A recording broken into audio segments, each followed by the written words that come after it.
The Roman emperor and Stoic philosopher Marcus Aurelius, in his marvelous work Meditations, tells us, quote, "You have power over your mind, not outside events. Realize this, and you will find strength." Close quote. Is this true? And if it is true, how can you apply this truth to dissolve stress and consistently create a calmer, well-balanced state of mind? You and I will explore these questions and much more in episode 27 of Mind Over Stress. Stephen Carter here, your host for the Mind Over Stress show. In addition to hosting this and other podcasts, I am the CEO of Stress Solutions, LLC. To learn more about stress solutions and how we're helping people create happier, more successful lives, visit us at EFT-MD.com, EFT-MD.com. The Mind Over Stress show gives you the tools, techniques, and mindset to create optimum well-being. We do that by sharing the latest stress-related research and providing easily done ways to dissolve stress and create positive, life-affirming states of mind and body. Let's again visit Roman emperor and Stoic philosopher Marcus Aurelius's assertion, quote, "You have power over your mind, not outside events. Realize this, and you will find strength." Close quote. One foundational principle of Stoicism relates to control. There are circumstances and things you can control, and circumstances and things you cannot control. Too many of us assume the mind falls into the cannot control category. The fact is, you have significant control over your mind. As an example, tell yourself to think of a red ball. Go ahead. What happened? Did the red ball appear in mind? I'll bet it did. Now, think of your living room. Allow your mind to create the image of your living room. Look around your living room and notice what's there.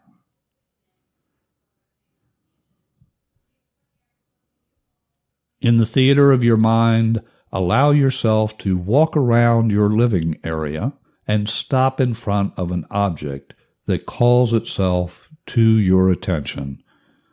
Look, really look at the object. Good. In your mind's eye, pick up that object and inspect it. Really look at it closely, perhaps in a way you never looked at that physical object before. Really look at it. Is there something unusual you're now noticing for the first time? Again, look carefully. Replace the object. Walk back to your starting point. Open your eyes if they've been closed. Now, as a stress reducer, let's stretch, yawn, and sigh. Stretch, yawn, and sigh. Good. With both of these actions that just took place in the theater of your mind, you took control of your mind. Your mind did exactly what you intended it to do.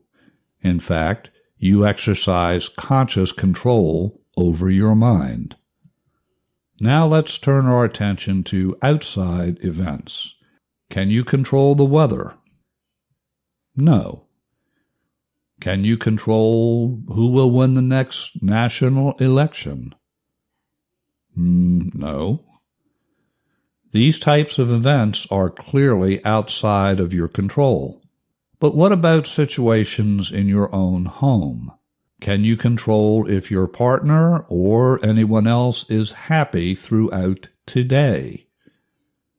No. You can control your own words and actions that may have some influence on another person's mood or level of happiness, but how someone else thinks or feels is outside of your direct control. Can you control your thoughts? Certainly.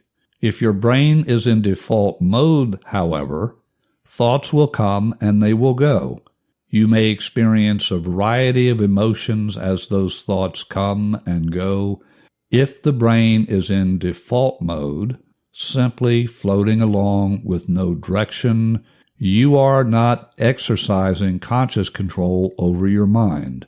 Your mind is on autopilot.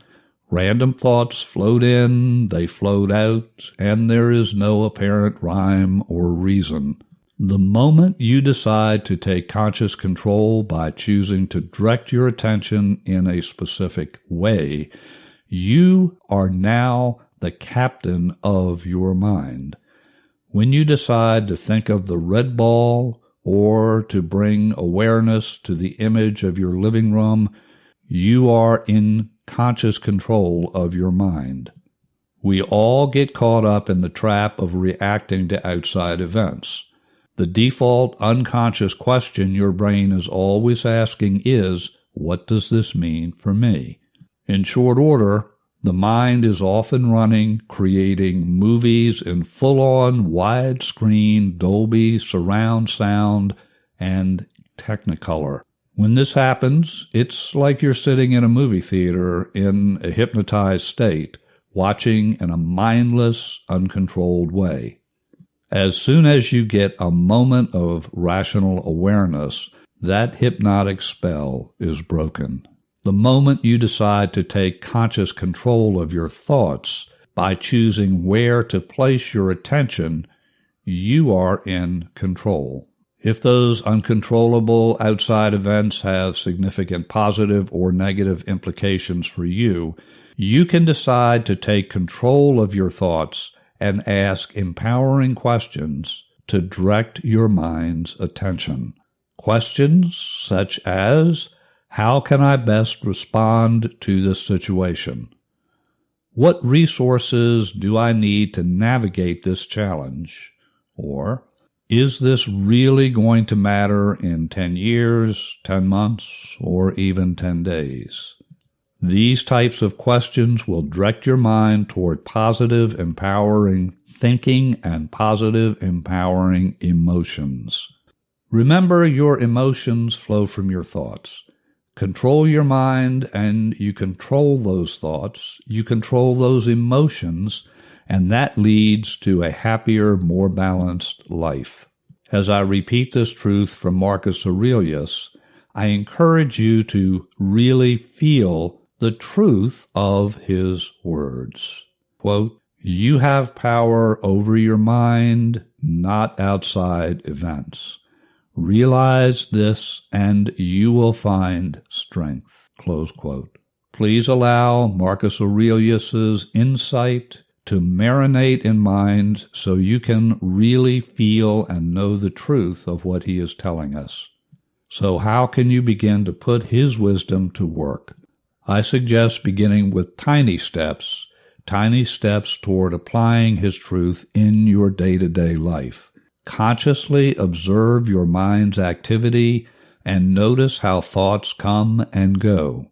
Then marshal your attention by choosing consciously where to focus your mind. Notice how empowering it feels to take charge of your mind. When you consciously command your attention, you'll feel far less stress because you have greater control over your decisions, your emotions, and ultimately your life. Thank you for listening. If you would like to share your thoughts about this episode, I would love to hear from you. Email me at CarterMethod@gmail.com. You'll find other episodes of Mind Over Stress by visiting our website at mindoverstress.us. That's mindoverstress.us. You can subscribe to the show on that website, and of course, You can subscribe wherever you listen to podcasts, such as Apple Podcasts, Google Podcasts, and Spotify. Until our next visit, your host here, Stephen Carter, I wish you blessings in abundance.